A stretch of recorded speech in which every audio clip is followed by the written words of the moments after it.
kwanza muri uyu mwaka maze guhura na kesi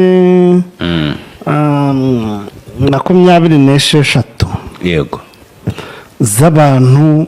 babuze amahoro mu rugo kandi ari umugore n'umugabo yego bubatse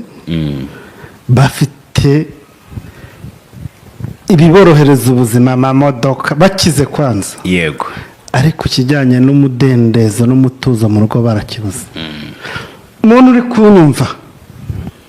ukaba uri kubona mu rugo bitangiye kugenza isataburenge umugabo akunaniye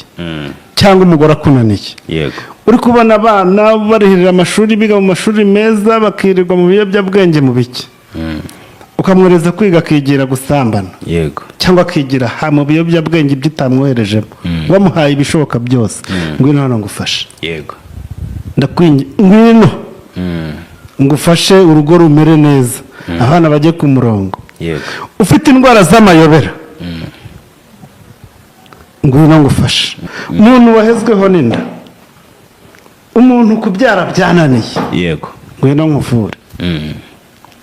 ese koko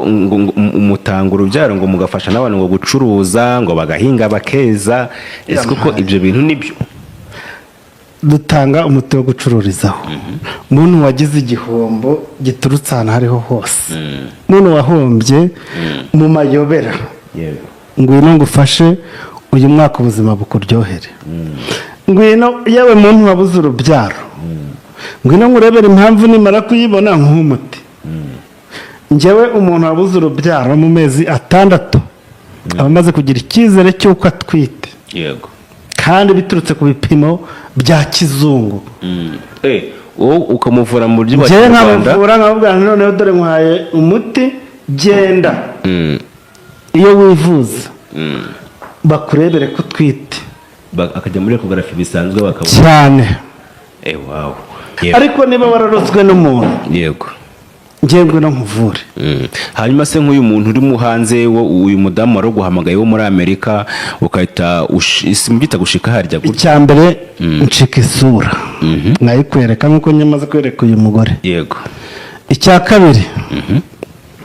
umuntu ndamuhamagara ukumva ijwi rye waba ari umuntu uzi ukamumenya ukaryumva ukavuga ati uyu nguyu ni runaka cyane ko wumvise ko icyo ashaka cyambere ari uko umugabo tumuhuza abandi bagore haramuketse hari n'umugabo ubona umugore atangiye kujya mu bandi bagabo wampamagaye mbese mpamagara yego numara kumpamagara ibintu mbishyire kuri gahunda dusobanurire nyine ukuntu abantu bari hanze ubavura cyangwa se ushaka gusanga n'abantu baba bari mu Rwanda wenda bafite akazi kenshi batabashije kuza cyangwa se bari mu ntara za kure dusobanurire uburyo umufashijemo n'uburyo wafashamo n'abo bantu bose bari uburyo umuntu mufasha tutari kumwe yego no kwifashisha imbaraga zidasanzwe nkamuha ubufasha iyo ari hafi afite umushake araza nkamuvura ndi kumureba yego naho iyo ari kure cyangwa ahuze nkoresha imbaraga zidasanzwe nkaba namuvura nk'uko n'umuroga ashobora no kumuroga atamukozeho umuntu akaba yaguhagurukiriza imizimu ikakuzengereza uri bwota amasimbi bigashoboka hanyuma se umuntu uri hanze noneho kugira ngo nyine umuvure bisaba iki bigenda bite cyane ko mutari kumwe umuntu tutari kumwe agiye muvura nifashishije ifoto ye imyirondoro yampaye kwanza ifoto ye iyo yimpaye ndamuvura nshingiye kuri ya foto ngakoresha imiti yanjye n'imbaraga zidasanzwe nkamuvura kandi arakira ni ukuvuga ngo iyo mfite ifoto y'umuntu yego mba mfite isura ye byanga byakunda mba mufite mu biganza rero kumuvura namaze kubona isura ya wa muntu ndi kuvura biranyorohera cyane ifoto n'amazina gusa ifoto n'amazina buriya niwe muntu nyirizina kwanza ahangaha dutanga urukingo umuntu tumuha icyo bita intarogwa iyo umuntu wanjye amaze kumuvura akize musaba ko namutsirika yego amuha intarogwa